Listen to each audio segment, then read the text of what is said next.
Hello students, I am Dr. Lalita from Hari Science and Maths Academy. Today we are going to discuss the first chapter of physics for class 9, that is describing motion around us. अब देखो, nature में हमारे पास जो भी चीजें हैं सब motion के अंदर है। चाहे वो सूरज की रोशनी में आपने डस्ट पार्टिकल्स को देखा होगा मूव करते हुए, they are also in motion. Hares, खरगोश को आपने जंप लगाते हुए देखा होगा, that is also a motion. एक कार जो है वो मूव कर रही है, that is also a motion. Even earth जो सन के अराउंड जो है वो रिवॉल्व कर रही है, that is also in motion. So nature में जो भी चीज है, हर एक चीज जो है वो मोशन में है। लेकिन मोशन को हम डिस्कस करने से पहले मैं आपको बताती हूं कि फिजिक्स की ब्रांच जो मोशन, किसी भी ऑब्जेक्ट के मोशन से डील करती है, that is known as mechanics. Mechanics physics की वो ब्रांच है जो ऑब्जेक्ट के मोशन से डील करती है। Now mechanics is further classified into three. First one is known as the statics. Statics is the first branch. Second one is the kinematics. Second one is kinematics. Third one is dynamics. अब मैंने कहा कि nature के अंदर जो भी चीजें हैं दे आर इन मोशन। अब किसी भी ऑब्जेक्ट को हम वो मोशन में है या नहीं है वो कैसे डिस्क्राइब करते हैं, उसकी सराउंडिंग के अकॉर्डिंग। अब एग्जांपल लेती हूं मैं, आपको अपना घर जो है वो एक स्टेशनरी पोजीशन के ऊपर दिखता होगा, ठीक है, कि घर जो है वो मेरा स्टेशनरी है। क्यों दिखता है? क्योंकि उसके आसपास की सराउंडिंग जो है, according to that your house is fix. उसके अकॉर्डिंग आपका हाउस जो है वो फिक्स है।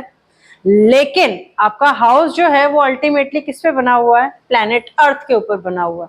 लेकिन अर्थ तो रिवॉल्व कर रही है सन के अराउंड। सो जब अर्थ सन के अराउंड रिवॉल्व कर रही है तो अर्थ मोशन में है, तो आपका घर जो है वो फिक्स कैसे हुआ? अगर मैं उस घर को देखूं सन के रिस्पेक्ट में, तो क्या होगा? Your house is also moving, ठीक है। सपोज आपका घर जो है वो वेस्ट फेसिंग है, तो आपके बैक साइड से, आपके हाउस के बैक साइड से क्या निकलता है? सूरज निकलता है। अर्थ रिवॉल्व करती है तो शाम को आपको सनसेट जो है वो आपका कहाँ दिखता है? हाउस के फ्रंट में दिखता है। जबकि सन जो है वो रिवॉल्व नहीं कर रहा, आप अर्थ जो है वो रिवॉल्व कर रही है। अर्थ जो के ऊपर आपका घर बना हुआ है, तो इट मीन्स आपका घर जो है वो क्या कर रहा है? मूवमेंट शो कर रहा है, मोशन में है। अब दो टर्म आई मेरे पास, one is rest and one is motion. ये दोनों टर्म्स जो हैं ये डिस्क्राइब होती हैं according to the surroundings. These two terms are describe according to the surroundings, ठीक है। अब ये रेस्ट और मोशन क्या है उसको डिस्कस करने से पहले मैं फिजिक्स की, मैकेनिक्स की इन तीन ब्रांचेस की बात करती हूँ। अब उससे पहले मैंने रेस्ट और मोशन क्यों डिस्क्राइब किया? क्योंकि इन तीनों ब्रांचेस के अंदर मैं रेस्ट और मोशन के बारे में ही बताऊंगी। स्टैटिक्स जो है, दैट स्टैटिक्स वो ब्रांच है मैकेनिक्स की जो डील करती है when the object is at rest. Static deals with the object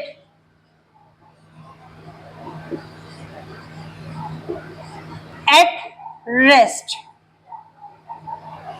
Statics is a branch of mechanics that deals with the object at rest. अब मोशन के लिए मेरे पास दो ब्रांचेस बच गई, one is kinematics and one is dynamics.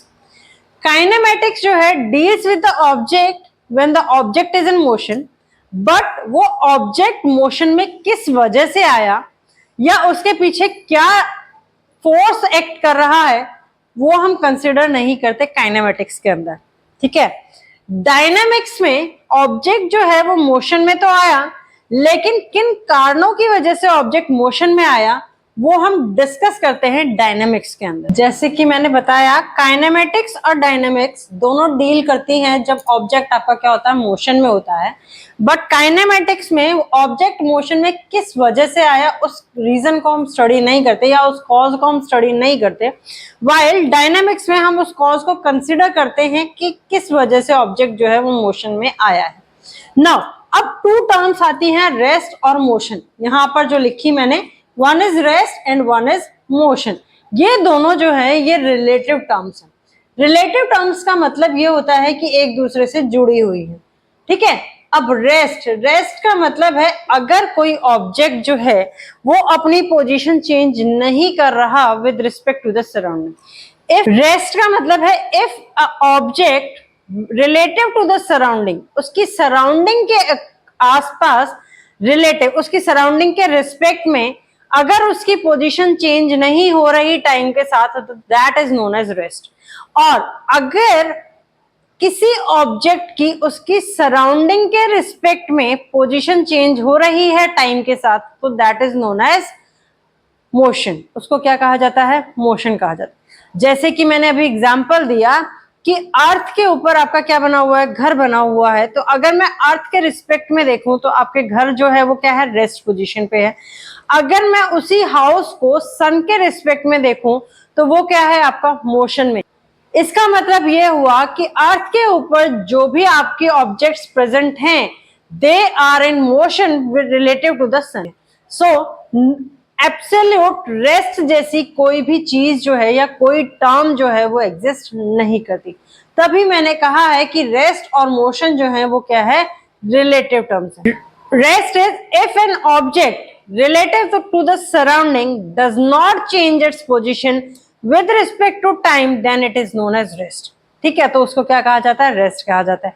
Motion में क्या आएगा कि अगर ऑब्जेक्ट जो है वो सराउंडिंग के रिस्पेक्ट में पोजीशन जो है वो चेंज कर रहा है टाइम के साथ, तो उसको हम क्या कहते हैं? मोशन कहते हैं। इंग्लिश में बताती हूं, if an object is changing its position with time relative to the surroundings, then that is known as motion। Now rest is, rest की डेफिनेशन मैंने बता दी थी, मोशन की डेफिनेशन मैंने बता दी थी आपको। Next term is point object. Point object क्या होता है?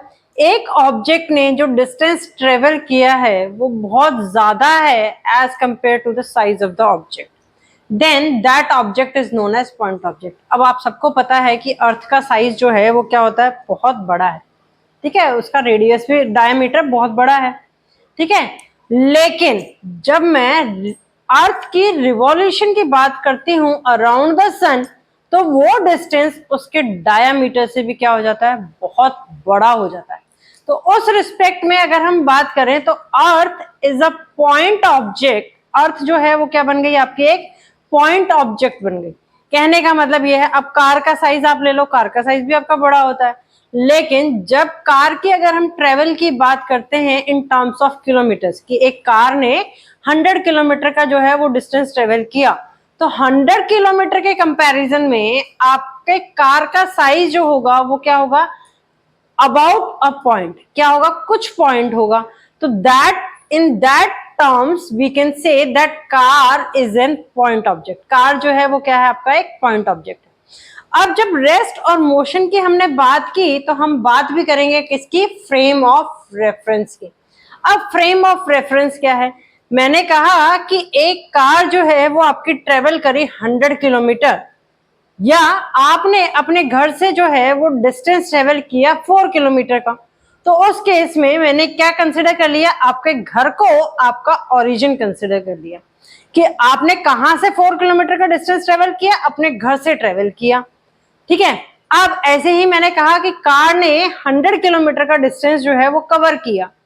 अब आपकी कार है तो आपकी कार ने कहां से डिस्टेंस कवर किया? आपके घर से कवर किया वो 100 किलोमीटर का डिस्टेंस। तभी आप क्या कह रहे हो? उसमें मैंने क्या किया? आपके घर को एक रेफरेंस पॉइंट जो है वो कंसिडर कर लिया। तो इसीलिए जब हम किसी भी ऑब्जेक्ट के मोशन की बात करते हैं तो हम डिस्कस करते हैं पहले frame of reference. Frame of reference के लिए, जैसे कि हमने कोऑर्डिनेट सिस्टम में भी पढ़ा था, हम जब एक लाइन के ऊपर डिस्टेंस को मूव करते हैं तो कैसे करते हैं? With respect to the origin करते हैं। अब यहाँ पर जो मैंने 2 प्रीवियस एग्जाम्पल लिए, उस केस में ओरिजिन क्या हो गया? आपका घर हो गया। तो सिमिलरली किसी भी पॉइंट को डिस्क्राइब करने के लिए आपको क्या चाहिए? एक फ्रेम चाहिए जिसके अंदर वो पॉइंट लाई करता हो, ठीक है। तो उसे कहा जाता है फ्रेम ऑफ रेफरेंस। अब बात आती है पोजीशन ऑफ एन ऑब्जेक्ट की, कि एक ऑब्जेक्ट की जो है वो पोजीशन हम कैसे बताते हैं। एक ऑब्जेक्ट की पोजीशन को बताने के लिए हमें क्या चाहिए होता है? रेफरेंस पॉइंट चाहिए होता है। ये रेफरेंस पॉइंट मेरा कहां से आएगा, जो फ्रेम ऑफ रेफरेंस है वहां से आएगा।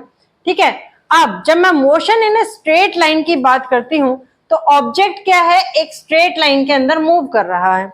अब ऑब्जेक्ट या तो फॉरवर्ड मूव कर सकता है या बैकवर्ड मूव कर सकता है। तो जैसे कि हम मैथ्स में नंबर लाइन यूज करते थे, नंबर लाइन में हम ओ यानी कि ओरिजिन को क्या लेते थे, रेफरेंस पॉइंट लेते थे। अब इससे ऑब्जेक्ट जो है राइट हैंड साइड में ट्रेवल कर रहा है तो वो मेरा क्या होगा, पॉजिटिव डिस्टेंस हो जाएगा। अगर रेफरेंस पॉइंट से डायरेक्शन जो है वो क्या है, रिवर्स है, तो वो मेरी क्या हो जाएगी, नेगेटिव डायरेक्शन हो जाएगी। तो पॉजिटिव डायरेक्शन का मतलब है कि the object is moving in the forward direction, while जो नेगेटिव साइन का मतलब है वो है कि आपका ऑब्जेक्ट जो है वो मूव कर रहा है किसमें, बैकवर्ड डायरेक्शन के अंदर। This is about the position of the object. So position of an object की पर्टिकुलर डेफिनेशन है, distance and the direction of an object with respect to the reference point at any given instant of time is known as the position of an object। मतलब क्या हुआ कि एक object ने कितना distance जो है वो ट्रेवल किया, किस डायरेक्शन में ट्रेवल किया with respect to the reference point एक पर्टिकुलर इंस्टेंट ऑफ टाइम पर, that is known as position of an object. उसको क्या कहा जाता है, पोजिशन ऑफ एन ऑब्जेक्ट कहा जाता है। डिपेंडिंग अपॉन द डायमेंशंस, कि ऑब्जेक्ट जो है वो किस डायमेंशन के अंदर मूव कर रहा है, उसने कितनी मूवमेंट जो है वो कंसीडर किया। There are different types of motions. So next topic is types of motion. First is on the basis of dimensions. Dimensions की बात करते हैं तो मैं 3 डायमेंशन कंसीडर करके चलती हूँ। ऑरिजिन के रिस्पेक्ट में, ऑरिजिन के रिस्पेक्ट में हम क्या कंसीडर करके चलते हैं, 3 डायमेंशंस कंसीडर करके चलते हैं। मैथ्स में कोऑर्डिनेट ज्योमेट्री के अंदर आपने क्या पढ़ा था, 2 डायमेंशन प्लेन पढ़ा था, जिसमें ये एक्स एक्सिस होती है आपकी और ये क्या होती है, वाई एक्सिस होती है। एंड दिस इज ओरिजिन, ये क्या होता है आपका, ओरिजिन होता है। यहाँ पर एक और थर्ड डायमेंशन है, that is known as Z. आप कहोगे मैडम ये जेड कैसे एग्जिस्ट करता है। देखो, अब जब मैं रूम के कॉर्नर की बात करती हूँ तो रूम के कॉर्नर से आपकी क्या निकल रही है, 2 एजेस साइड टू साइड निकल रही हैं। Let they are X axis and Z axis, और जो हाइट पर जा रही है that is the Y axis. तो तीनों एजेस आपकी हो गई। अब on the basis of the dimension, dimension के बेसिस पर टाइप्स ऑफ मोशन को 3 पार्ट्स में डिवाइड क्लासिफाई किया गया। One is the one dimension, capital D represents the dimension, ठीक है। Second one is the 2 dimension motion and third one is known as the 3 dimension motion, ठीक है। One dimension, अब मेरे पास 3 डायमेंशंस हैं, कौन कौन सी हैं, one is the X dimension and another one is the Y dimension, third one is the Z dimension. अब जब वन डायमेंशन की मैं बात करती हूं तो वन डायमेंशन मोशन को हम क्या कहते हैं, लीनियर मोशन कहते हैं। This is known as linear motion, और motion in a straight line, this is known as linear motion और motion in a straight line. दोनों एक ही चीज है, चाहे आप इसको रेक्टिलिनियर मोशन बोल लो, वो भी वही बात है। तीनों में से कोई भी टर्म जो है वो आप यूज कर सकते हो, किसके लिए, वन डायमेंशन मोशन के लिए। अब वन डायमेंशन मोशन जो है उसमें क्या होता है, सिर्फ एक ही कोऑर्डिनेट्स की वैल्यू चेंज होती है। 3 कोऑर्डिनेट हैं आपके एक्स, वाई और जेड, इसमें सिर्फ एक ही कोऑर्डिनेट की वैल्यू जो है वो आपकी चेंज होगी। जब मैथ्स में हमने कोऑर्डिनेट ज्योमेट्री वाला चैप्टर किया था तो वहां पर मैंने बताया था कि जब हम एक्स एक्सिस की बात करते हैं तो एक्स एक्सिस पर क्या होती है, वाई की वैल्यू 0 होती है, और वाई एक्सिस की जब मैं बात करती हूँ तो वहां पर एक्स एक्सिस की वैल्यू, एक्स की वैल्यू जो होती है वो क्या होती है, 0 होती है। क्योंकि वहां मैंने कोऑर्डिनेट ज्योमेट्री के अंदर बात की थी सिर्फ 2 डायमेंशंस की, एक्स और वाई। अब मैं जब यहाँ बात कर रही हूँ 3 डायमेंशंस की, एक्स, वाई और जेड की, तो जब मैं एक्स एक्सिस की बात करूंगी तो यहाँ पर y की वैल्यू भी 0 है और z की वैल्यू जो है वो भी क्या होगी, 0 होगी, ठीक है। और जब मैं y एक्सिस की बात करूंगी तो यहाँ पर मेरी z की वैल्यू भी 0 होगी और x की वैल्यू भी 0 होगी, और जब मैं z एक्सिस की बात करूंगी तो यहाँ पर मेरी y की वैल्यू भी 0 होगी और x की वैल्यू भी क्या होगी, 0 होगी। वन डायमेंशन में क्या है, सिर्फ एक ही कोऑर्डिनेट की वैल्यू जो है वो चेंज हो रही है with respect to the time. Example क्या है, जब आपकी कार ट्रेवल कर रही है एक स्ट्रेट लाइन के अंदर, ठीक है, तो that is the best example. When a car is travelling in a straight line, that is the one dimension motion. वो क्या कहलाता है? वन डायमेंशन मोशन कहलाता है। नाउ टू डायमेंशन मोशन की अगर हम बात करते हैं तो टू डायमेंशन में क्या होता है, मेरे दो कोऑर्डिनेट्स की वैल्यू चेंज हो सकती है। वो दो कोऑर्डिनेट्स मेरे एक्स और वाई भी हो सकते हैं, वाई और जेड भी हो सकते हैं, और जेड और एक्स भी हो सकते हैं। जब मैं टू डायमेंशन दो कोऑर्डिनेट्स की वैल्यू की बात कर रही हूँ, दो कोऑर्डिनेट्स की वैल्यू जो है वो टाइम के रिस्पेक्ट में चेंज हो रही है, तो इट मीन्स मैं बात कर रही हूँ एक प्लेन की।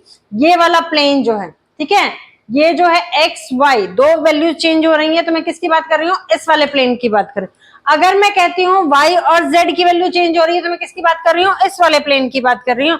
अगर मैं कहती हूँ एक्स और जेड की वैल्यू चेंज हो रही है, तो मैं किसकी बात कर रही हूँ? इस वाले प्लेन की बात कर रही हूँ। टू डायमेंशन जो है वो मेरा क्या कहलाता है? प्लेन कहलाता है। तो टू डायमेंशन मोशन को हम क्या कहते हैं? प्लेनर मोशन बोलते हैं। टू डायमेंशन को क्या कहा जाता है? प्लेनर मोशन कहा जाता है। अब प्लेनर मोशन के अंदर क्या है? Out of three coordinates, two coordinates values are changing with respect to the time. दो कोऑर्डिनेट की वैल्यू जो है वो टाइम के साथ चेंज हो रही है, that's why that is known as planar motion. उसको क्या कहा जाता है? प्लेनर मोशन कहा जाता है। अब कहोगे मैडम ये प्लेनर मोशन जो है ये कहाँ होता है?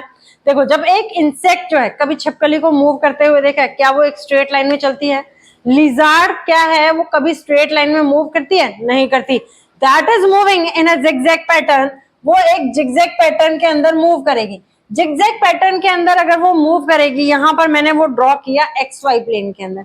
जब मैंने एक्स वाई प्लेन के अंदर उसको ड्रॉ किया, तो इसका मतलब क्या है? यहां पर मेरी एक्स की वैल्यू भी चेंज हो रही है और वाई की वैल्यू भी चेंज हो रही है। तो दो कोऑर्डिनेट्स हो गए जिसकी वैल्यू टाइम के साथ चेंज हो रही है, that's why that is known as planar motion. तो यहां पर बेस्ट एग्जांपल क्या है? When an insect is moving in a zigzag pattern. ठीक है, जिगजैग पैटर्न, तो that is known as planar motion. अब ह्यूमन बीइंग इसको कहां यूज करता है? देखो, स्ट्रेट रोड पे आप क्या कर रहे हो? कार ड्राइव कर रहे हो, तो वो क्या हो गया? वन डायमेंशन मोशन हो गया। अब रोड पर क्या आ गया? कर्व आ गया, तो वहां पर आपका क्या हो गया? डायमेंशन चेंज हो गई। So that curve where the car is driving, वो कर्व जहां पर कार जो है वो टर्न लेती है, that is the two dimension motion. वो क्या कहलाता है? टू डायमेंशन मोशन कहलाता है। अब हम बात करते हैं थ्री डायमेंशन की। थ्री डायमेंशन, अगर रूम का जो खाली जगह आपको दिख रही है, आप उसको इंग्लिश में क्या कहते हो? स्पेस कहते हो। That is a open space. ठीक है, वो क्या होता है? ओपन स्पेस होता है, या क्लियर स्पेस आप बोलते हो, जो भी आप बोलते हो, दैट इज अ स्पेस। यानी कि उसको आपने स्पेस क्यों कंसिडर किया? क्योंकि वहां पर तीनों कोऑर्डिनेट्स जो हैं वो आपके इन्वॉल्व हैं, that is X Y and Z. अब ये मेरे पास मान लो ये क्या है? पेन है। ठीक है, इस पेन की क्या हो गई? कोई एक्स वैल्यू भी है, वाई वैल्यू भी है और जेड वैल्यू भी है। ठीक है, मैं सिर्फ एक पॉइंट की बात कर लेती हूँ। इस पेन के पॉइंट की जो नेब है, इसकी एक्स वैल्यू भी है, वाई वैल्यू भी है और जेड वैल्यू भी है। अगर मैं इसकी पोजीशन चेंज कर दूं तो क्या होगा? एक्स की वैल्यू भी चेंज हो गई, वाई की वैल्यू भी चेंज हो गई, जेड की वैल्यू भी चेंज हो गई। तीनों वैल्यूज क्या हो गई? आपकी चेंज हो गई। तो ये मेरा क्या कहलाता है? थ्री डायमेंशन मोशन कहलाता है। अब थ्री डायमेंशन मोशन जहां पर तीनों डायमेंशन आपकी इन्वॉल्व हो गई, तो वो मेरा क्या कहलाता है? स्पेस कहलाता है।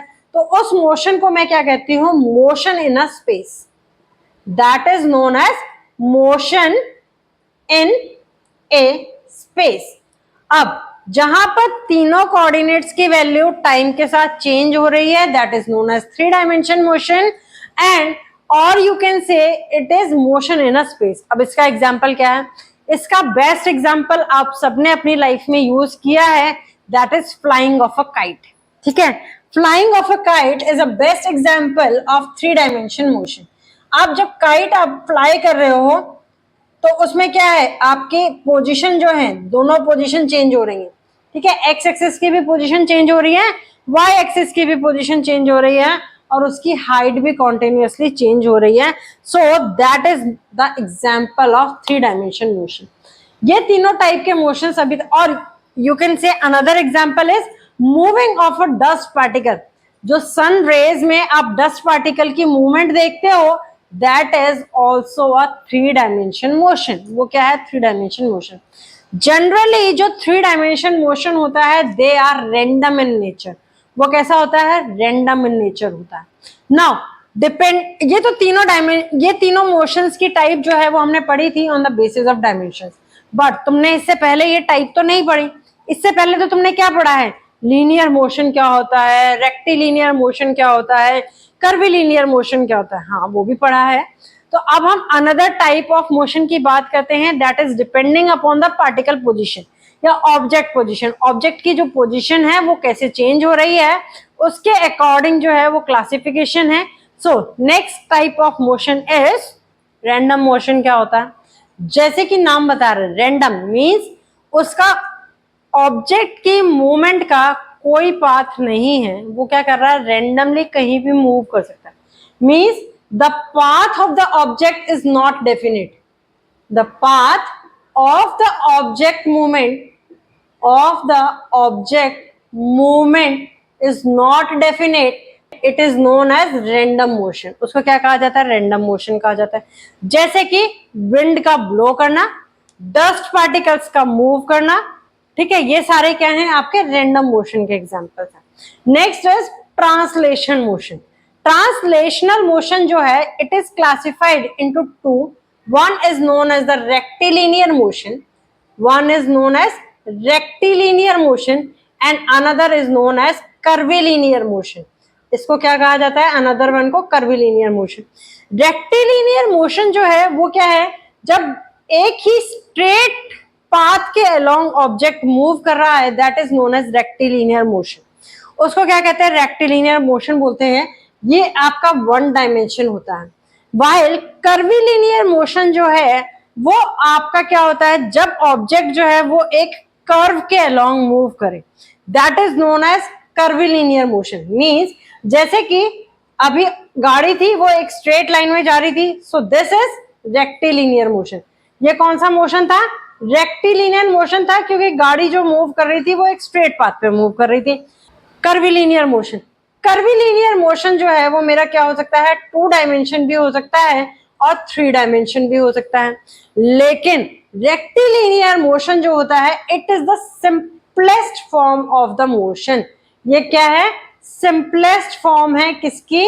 मोशन की। अब रेक्टिलिनियर मोशन जो होता है इट मे बी यूनिफॉर्म, ये आपका यूनिफॉर्म भी हो सकता है और नॉन यूनिफॉर्म भी हो सकता है। यूनिफॉर्म और नॉन यूनिफॉर्म क्या होंगे वो मैं इस टाइप ऑफ मोशन के बाद आपको बताऊंगी क्या होते हैं, ठीक है। नाउ रेक्टिलिनियर का एग्जांपल मैंने बताया कि कार जो है वो एक स्ट्रेट लाइन में मूव कर रही है, that is known as rectilinear motion.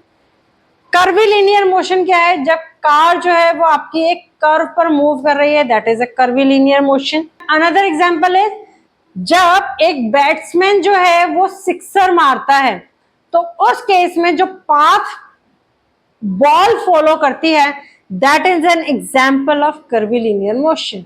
वो किसका एग्जाम्पल है? कर्विलिनियर मोशन का एग्जाम्पल है। वहां पर मोशन जो है आपका वो क्या है? कर्विलिनियर है। वहां पर आपकी डायमेंशंस भी चेंज हो रही हैं। Now next one is the rotational motion. Rotational motion कह लो इसको, या आप इसको सर्कुलर मोशन कह लो, one and the same thing. ये क्या है? सेम थिंग है। अब जो सर्कुलर मोशन है, सर्कुलर मोशन या रोटेशनल मोशन का मतलब क्या है कि एक ऑब्जेक्ट जो है एक फिक्स एक्सिस के अलोंग जो है वो मूव कर रहा है, that is known as rotational motion. उसको क्या कहते हैं? रोटेशनल मोशन कहते हैं। जैसे आपने एक जो है झूला देखा होगा मैरी गो राउंड का। मैरी गो राउंड जो है वो क्या करता है? एक फिक्स एक्सिस के ऊपर जो है वो क्या करता है? रोटेट करता है, ठीक है, सर्कल की फॉर्म में। That is a example of rotational motion. वो क्या है? रोटेशनल मोशन है। अनदर एग्जांपल बताती हूं मैं, the rotation of the earth, that is also a rotational motion. Motion of a fan is also an example of rotational motion. वो भी किसका है? रोटेशनल मोशन का एग्जाम्पल। दिस रोटेशनल मोशन और यू कैन से circular motion is also uniform, may be uniform and may be non uniform. ये भी हमारे क्या हो सकता है? यूनिफॉर्म मोशन भी हो सकता है और नॉन यूनिफॉर्म मोशन भी हो सकता है। नाउ अगर हम बात करें ऑसिलेटरी मोशन की या वाइब्रेटरी मोशन की, ऑसिलेटरी मोशन क्या होता है? जब एक फिक्स पॉइंट से ऑब्जेक्ट जो है वो टू एंड फ्रो की मूवमेंट शो करे। रोटेशनल मोशन में क्या था, एक फिक्स पॉइंट के चारों तरफ जब रोटेट करेगा, that is known as rotational motion. जब एक फिक्स पॉइंट, ये क्या हो गया, मेरा फिक्स पॉइंट हो गया, जब इससे टू एंड फ्रो की मूवमेंट शो करेगा, so that is known as oscillatory motion. Oscillatory motion का बेस्ट एग्जांपल है जो वॉच के अंदर आपका पेंडुलम लगा होता है। दूसरा, गिटार की जो स्ट्रिंग की मूवमेंट है, that is also an example of oscillatory और you can say vibratory motion. This is all about the type of motions. अब यहां पर मैंने दो टर्म और यूज की, one is the uniform motion and another one is the non uniform motion. अब motion के अंदर मैंने दो टाइप्स बताए, one is uniform motion and non uniform motion. आपका रेक्टिलिनियर मोशन था वो यूनिफॉर्म भी हो सकता है, नॉन यूनिफॉर्म भी हो सकता है, और जबकि सर्कुलर मोशन है वो भी यूनिफॉर्म भी हो सकता है, नॉन यूनिफॉर्म भी हो सकता है। लेकिन ये यूनिफॉर्म और नॉन यूनिफॉर्म का मतलब क्या है, जब ऑब्जेक्ट जो है, when object is covering equal distance, object is covering equal distance in covering equal distance in equal interval of time, in equal interval of time, then that motion is known as uniform motion।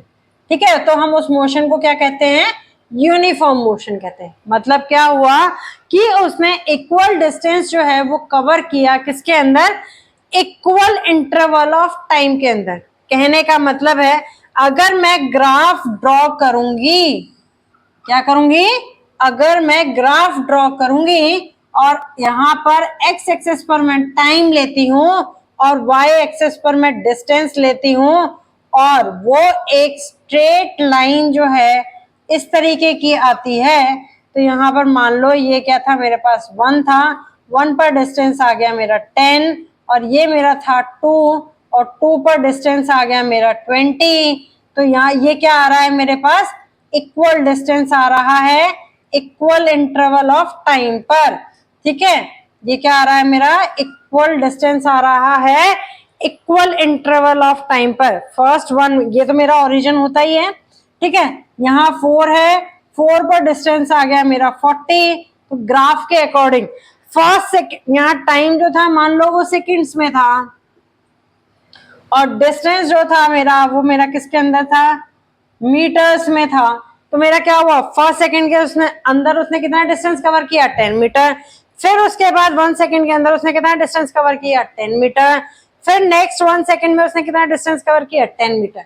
तो it means जब वो equal distance जो है वो cover करेगा equal interval of time में, तो उसका ग्राफ, डिस्टेंस टाइम ग्राफ जो है वो कुछ कैसा बनेगा, कुछ इस तरीके का बनेगा। इसमें जब आपको ग्राफ दिया जाए कि ये ग्राफ जो है वो कौन से मोशन का है, तो यू कैन क्लियरली से it is the graph of uniform motion. ये किसका ग्राफ है, यूनिफॉर्म मोशन का ग्राफ है।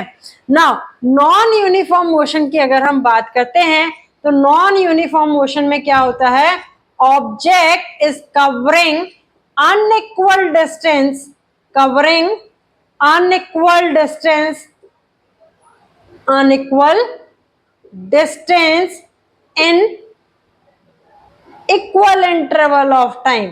अगर equal interval of time में, in equal interval of time, तो उसमें मैं क्या कहूंगी, उस मोशन को मैं कहती हूं नॉन यूनिफॉर्म मोशन।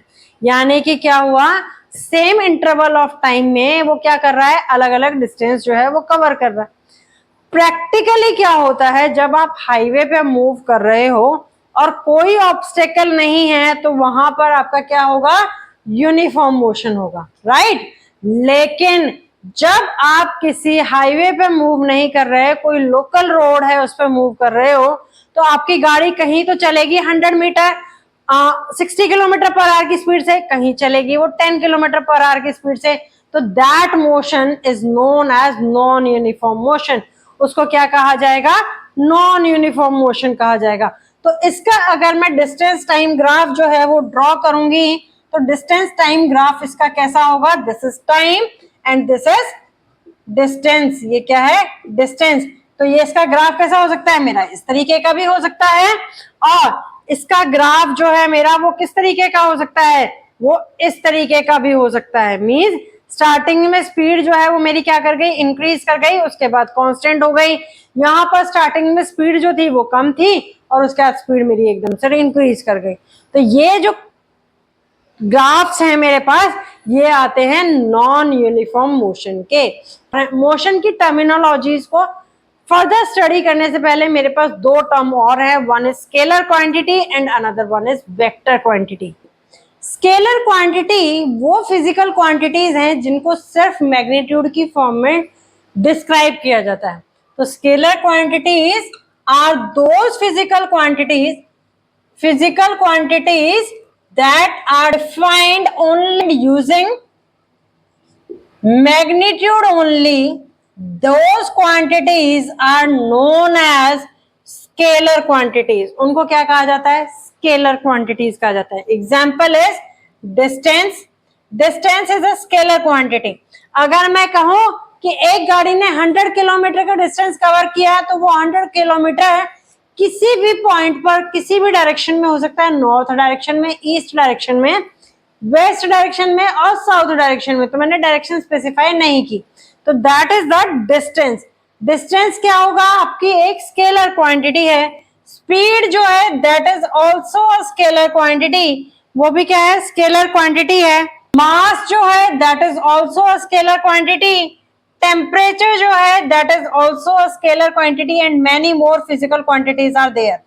ठीक है, जिनको सिर्फ मैग्नीट्यूड की फॉर्म में डिस्क्राइब किया जाता है। नाउ वेक्टर क्वांटिटी की बात करते हैं, तो वेक्टर क्वांटिटी वो फिजिकल क्वांटिटीज हैं, फिजिकल क्वांटिटीज दैट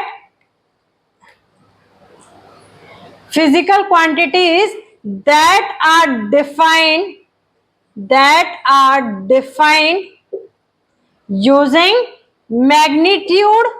मैग्नीट्यूड तो इसके अंदर है ही है, एंड डायरेक्शन ऑल्सो।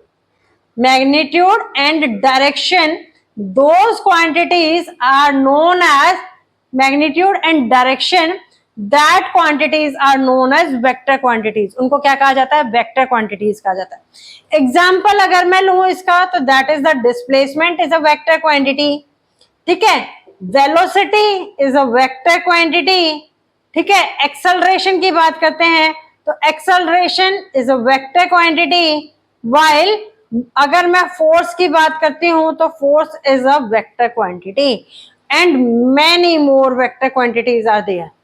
ठीक है, अब बात आती है कि हम स्केलर क्वांटिटी और वेक्टर क्वांटिटी को डिफरेंशिएट कैसे करते हैं। अगर मैंने लिखा स्पीड जो है, स्पीड को मैं कैसे लिखती हूँ, speed is equal to S is equal to distance divided by time. Distance divided by time. ठीक है, स्पीड को हमने कैसे लिखा, डिस्टेंस डिवाइडेड बाय टाइम, ये सबको पता है फॉर्मूला। मान लो मैं स्पीड को डिनोट करती हूँ किसके साथ, एस के साथ में, तो एस मेरा क्या हो गया, distance D divided by time. तो ये मेरा क्या बन जाता है, स्पीड का फॉर्मूला बन जाता है। नॉर्मल हम जैसे लिखते हैं अल्फाबेट्स वैसे ही लिखेंगे, बट अगर मेरे को वेक्टर क्वांटिटी डिस्क्राइब करनी है तो वेक्टर क्वांटिटी, वेलोसिटी के लिए मैं टर्मिनोलॉजी यूज करती हूं। वेलोसिटी के लिए टर्मिनोलॉजी यूज की जाती है स्मॉल वी। ठीक है, लेकिन अगर मैं ये small V as it is लिखूंगी तो it means this is a scalar quantity. ये क्या हो गई, स्केलर क्वांटिटी हो गई। तो स्केलर क्वांटिटी को वेक्टर क्वांटिटी से डिफरेंशिएट करने के लिए आपकी बुक में इसको क्या लिखा होगा, बोल्ड लेटर्स में लिखा होगा या इटैलिक्स फॉर्म में लिखा होगा। जनरली जो यूज किया जाता है that is in bold letters, but अब आप जब कॉपी में लिखते हो तो आप बोल्ड लेटर तो यूज नहीं कर सकते।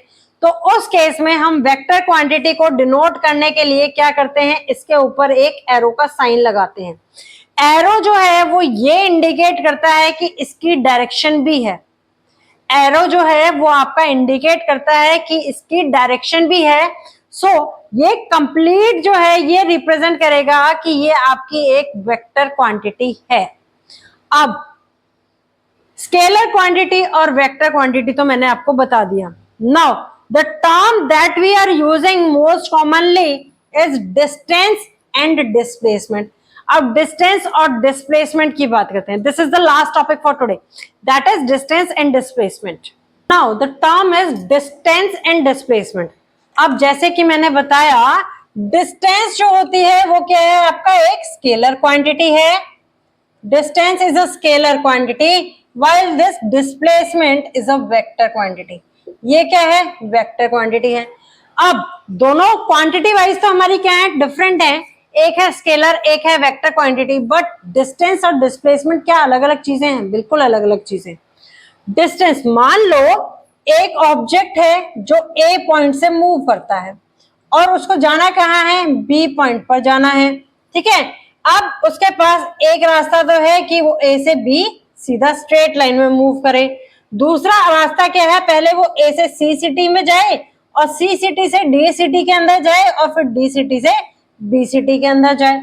तीसरा पाथ क्या है, वो एक कर्वीलिनियर पाथ फॉलो करता हुआ कहा जाए, ए से बी चला जाए. ठीक है. ये तीन पाथ हैं ए पॉइंट से बी पॉइंट पर जाने के. अब ए पॉइंट क्या था, स्टार्टिंग पॉइंट था, तो that is known as initial point. वो मेरा क्या कहलाता है, इनिशियल पॉइंट है, जहां से जर्नी स्टार्ट हुई किसी भी ऑब्जेक्ट की. बी पॉइंट जो है जहां उसे पहुंचना है, that is known as final point. वो मेरा क्या है, फाइनल पॉइंट है. अब डिस्टेंस जो है वो डिपेंड करता है कि ऑब्जेक्ट ने पाथ कौन सा फॉलो किया उसके ऊपर. यहां पर from A to B move करने के लिए उसके पास तीन रास्ते हैं. फर्स्ट वन इज कि वो डायरेक्टली ए बी पाथ को फॉलो करे, ए बी पाथ को फॉलो करे. दूसरा रास्ता क्या है उसके पास, कि वो ए से बी जो कर्वीलिनियर पाथ है, कर्व पाथ है, उसको फॉलो करे. और थर्ड रास्ता उसके पास क्या है, कि वो ए से पहले सी जाए, सी से डी जाए और डी से फिर बी जाए. ठीक है, ये पाथ है. नाउ अब मैं मान लेती हूं कि ए से बी का जो डायरेक्टली डिस्टेंस है वो है 10 किलोमीटर का. अगर ए से बी अगर हम कर्व पाथ देखते हैं, ये मेरा डिस्टेंस मेरे पास कितना पड़ता है, मान लो ये पड़ता है मेरे पास 25 किलोमीटर का. ठीक है, ये कितना आ गया, 25 किलोमीटर का है. यहां पर जब वो ए से सी जाता है तो उसको पड़ता है ये 10 किलोमीटर, और सी से डी जब वो मूव करता है तो ये पड़ता है उसको डिस्टेंस 20 किलोमीटर, और डी से जब वो बी जाता है तो मान लो ये डिस्टेंस पड़ता है उसको 15 किलोमीटर. ठीक है. अब डिस्टेंस जो है वो डिपेंड करेगा किसके ऊपर, कि उसने कौन सा पाथ फॉलो किया है. अगर वो ए से बी स्ट्रेट पाथ मूव करता है तो इस केस में उसका डिस्टेंस कितना हो जाएगा, 10 किलोमीटर हो जाएगा. ठीक है. ए से बी अगर उसने कर्व वाला पाथ फॉलो किया है तो यहां उसका डिस्टेंस कितना हो जाएगा, 25 किलोमीटर हो जाएगा. अगर उसने ये वाला डिस्टेंस फॉलो किया है तो ए से सी का डिस्टेंस कितना था, 10 किलोमीटर का. सी से डी का डिस्टेंस कितना था, 20 किलोमीटर का. एंड डी से बी का डिस्टेंस कितना था, 15 किलोमीटर का. तो ये डिस्टेंस जो है ये उसका आ गया 45 किलोमीटर. तो यहां पर उसका थर्ड पाथ का जो डिस्टेंस आया वो आया 45 किलोमीटर. कहने का मतलब ये हुआ कि डिस्टेंस जो है वो मेरा किस पे डिपेंड करता है, पाथ के ऊपर डिपेंड करता है. सो यू कैन से distance is path dependent. Distance is path dependent मतलब ऑब्जेक्ट जो भी पाथ को फॉलो करेगा उसके ऊपर डिपेंड करेगा मेरा क्या है, डिस्टेंस. नाउ डिस्प्लेसमेंट की बात करते हैं तो displacement is the shortest distance. It is the shortest distance between the initial and final point. Initial and final point के बीच में जो भी डिस्टेंस शॉर्टेस्ट होगा that is known as displacement. वो क्या होता है, डिस्प्लेसमेंट कहलाता है. तो हमारे पास शॉर्टेस्ट डिस्टेंस कौन सा आया, ए से बी कौन सा था, डायरेक्ट पाथ पे 10 किलोमीटर, कर्व पाथ पे 25 किलोमीटर, और जो दूसरा थर्ड पाथ उसने फॉलो किया उस पे था 45 किलोमीटर. तो सबसे कम वैल्यू कितनी आई, 10 किलोमीटर की. तो डिस्प्लेसमेंट जो आएगी ए से बी की, ए से बी की जो डिस्प्लेसमेंट आएगी वो मेरे पास कितनी आएगी, ए से बी की जो डिस्प्लेसमेंट आई that comes out to be 10 kilometre. इसका इसका मतलब क्या हुआ कि डिस्प्लेसमेंट जो है वो मेरा क्या होता है, पाथ इंडिपेंडेंट होता है। पाथ इंडिपेंडेंट का मतलब है कि ऑब्जेक्ट चाहे जो मर्जी पाथ फॉलो करे उसके ऊपर वो डिपेंड नहीं करता, ये हमेशा शॉर्टेस्ट डिस्टेंस ही होगा किसके बीच में, initial point and final point के बीच में। इसी से रिगार्डिंग अब मैं डिस्प्लेसमेंट और डिस्टेंस के बीच में डिफरेंशिएशन करते हैं। Now the difference between distance and displacement. Distance की बात करें तो डिस्टेंस की डेफिनेशन क्या होती है, it is the actual path length that is covered by an object, while displacement क्या होता है, it is the shortest path between the initial point and final point. अब डिस्टेंस जो है वो क्या होगा, पॉजिटिव होगा, वो नेगेटिव नहीं हो सकता। डिस्प्लेसमेंट की अगर हम बात करें तो डिस्प्लेसमेंट मेरी पॉजिटिव भी हो सकती है, नेगेटिव भी हो सकती है और जीरो भी हो सकती है। अब देखो पॉजिटिव कब होगी, जब मान लो ये पॉइंट है, पॉइंट ए, ऑब्जेक्ट ने मूव करना स्टार्ट किया, ए पॉइंट से ऑब्जेक्ट जो है वो मूव करता है बी पॉइंट पर, ठीक है। देन उसके बाद ए से बी अगर ऑब्जेक्ट मूव करेगा तो यहां पर डिस्टेंस जो है मेरे पास ए और बी के बीच में, मान लो ये कितना था, 10 किलोमीटर था। तो ए बी जो है ये डिस्प्लेसमेंट मेरी कितनी आ गई, 10 किलोमीटर आ गई, तो ये आ गई मेरी पॉजिटिव। अब ऑब्जेक्ट जो है वो अपना काम फिनिश करके ए से बी पॉइंट पर गया और बी से रिटर्न होकर के ए पॉइंट पर वापस आ गया। तो इनिशियली डिस्टेंस उसने कितना कवर किया, 10 किलोमीटर जाने के लिए, 10 किलोमीटर आने के लिए। तो ए बी की वैल्यू कितनी हो गई, पाथ कवर्ड कितना हो गया, 20 किलोमीटर हो गया। बट अगर मैं डिस्प्लेसमेंट की बात करूं तो displacement A to B and then B to A, वापस रिटर्न होकर के कहा आ गया, वो ए पॉइंट पर ही वापस आ गया। So A to B and then B to, A से बी गया और देन उसके बाद क्या आया, बी से ए वापस आया।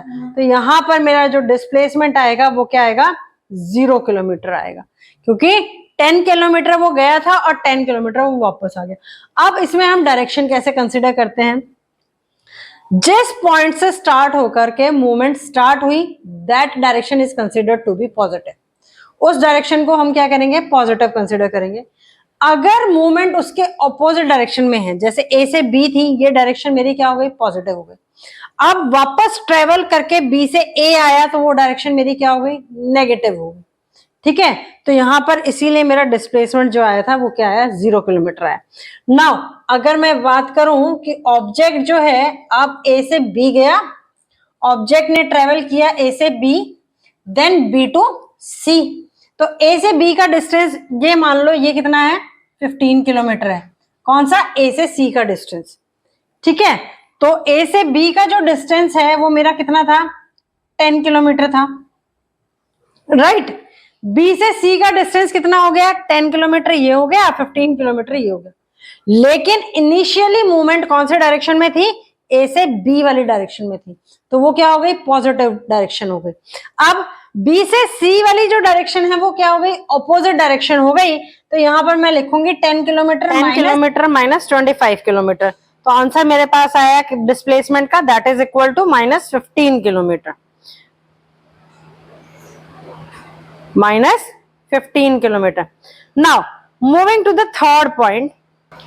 थर्ड पॉइंट की बात करें तो डिस्टेंस में क्या है, इट इज इक्वल टू और greater than the displacement, means distance जो है वो उसकी वैल्यू डिस्प्लेसमेंट से या तो ज्यादा होगी या उसके बराबर आएगी। सो डिस्प्लेसमेंट में हम इसको कैसे लिखेंगे, it can be equal to or less than the distance covered. Displacement की वैल्यू हमेशा या तो डिस्टेंस कवर्ड के बराबर होगी या उससे कम होगी। So this can be written as distance is greater than equal to displacement. This term is written in the form or in the column distance.